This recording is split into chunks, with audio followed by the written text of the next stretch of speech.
So what about me? People say, why aren't you dead? Okay, well, let me tell you this.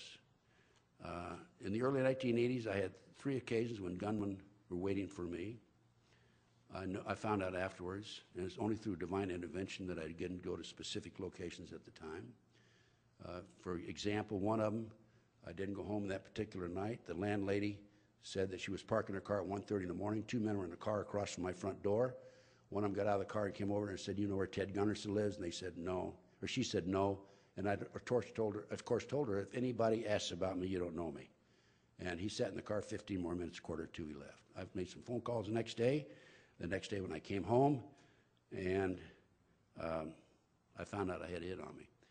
And I went in to see some certain people, got that hit taken off, and I learned that there was a second hit on me by satanic cults out of Florida and Houston. And I was a little upset about the first hit. It was by the Israeli mafia, by the way, because of a case I'd worked, an attempted assassination of a businessman.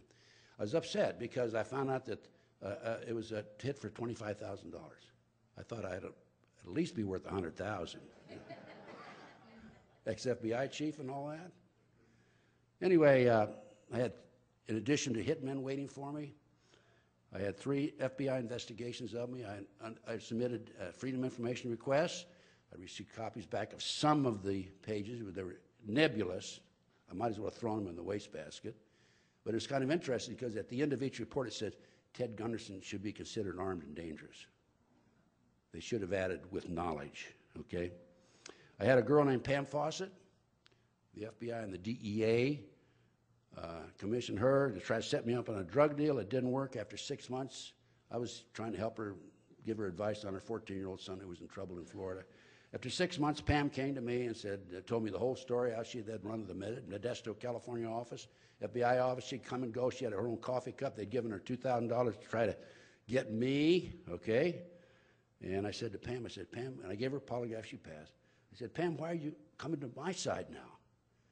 And she said, well, I woke up the other morning and I realized you're the only honest son of a bitch I've talked to in 6 months. Those were her exact words.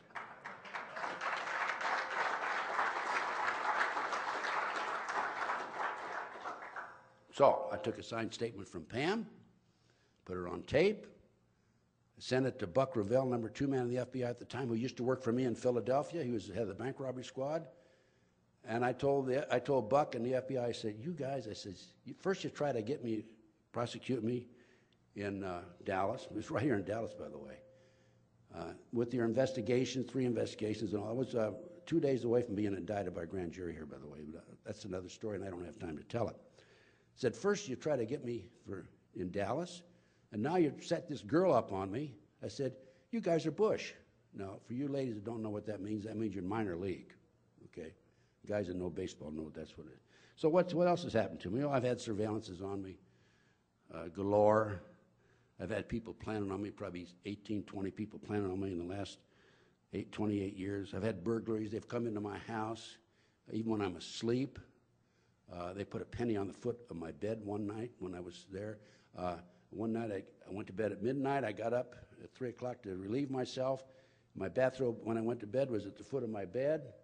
And I got up and here ceremoniously laid out like a rug next to the bed. I've been a victim of cyber terrorism, threatening phone calls, hidden camera. I came home from a trip here within the last 5 or 6 weeks, month I guess it is.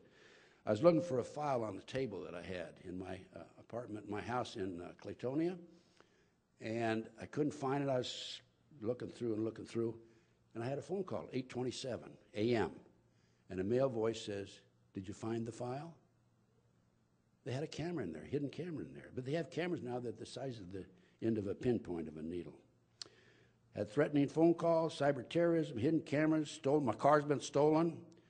I've had gang stalking on me, lug nuts removed. I've had flat tires. My window's been shot out twice. Both times I was standing near the window. I have had TV surveillance of me. They can monitor you through the cable television, by the way, even if it's off. I've had threatening letters, and most recently, I've been the victim of a disinformation program by a guy named Stu Webb and other individuals.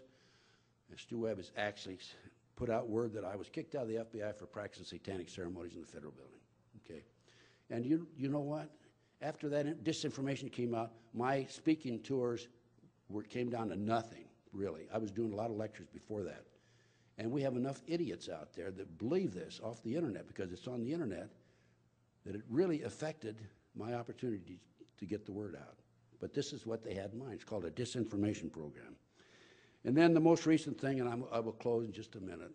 I have 1 minute left, but I was late starting, right? I wasn't? I was, yeah. I was? Okay, well, I won't argue with you. Huh? Go for it, okay, all right. There's no argument then. Thank you, sir. Thank you, sir.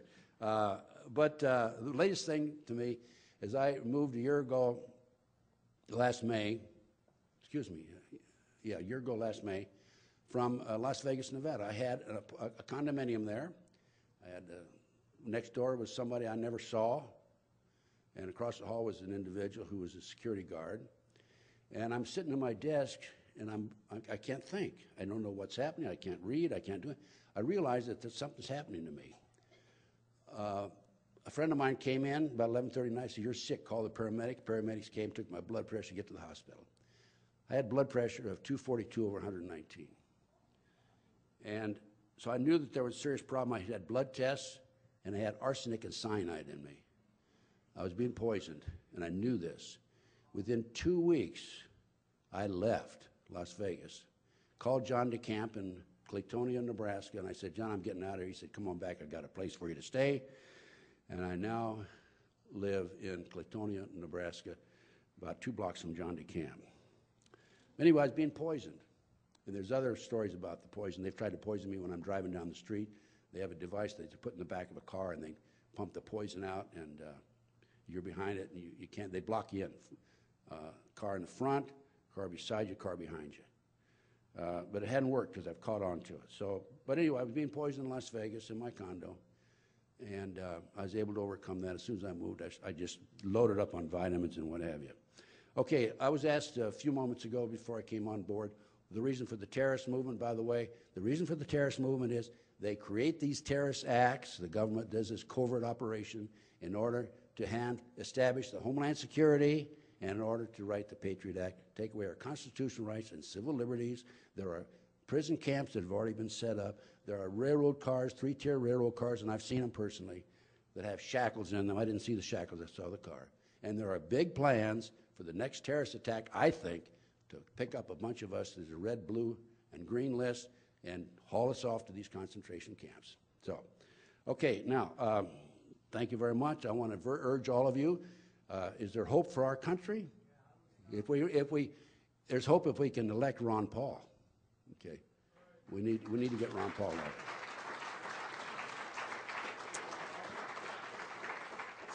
elected. So we need to work hard. I have a considerable amount of material. By the way, I have a lot of Ron Paul material that you can order through my catalog. In addition, I'm giving away free DVDs back there if you want to visit me. All you have to do is pay shipping and handling. I have over 400 DVDs I'm giving away, including information on Ron Paul and what have you. And, of course, last but not least, I have, you can order the Franklin Cover-Up book.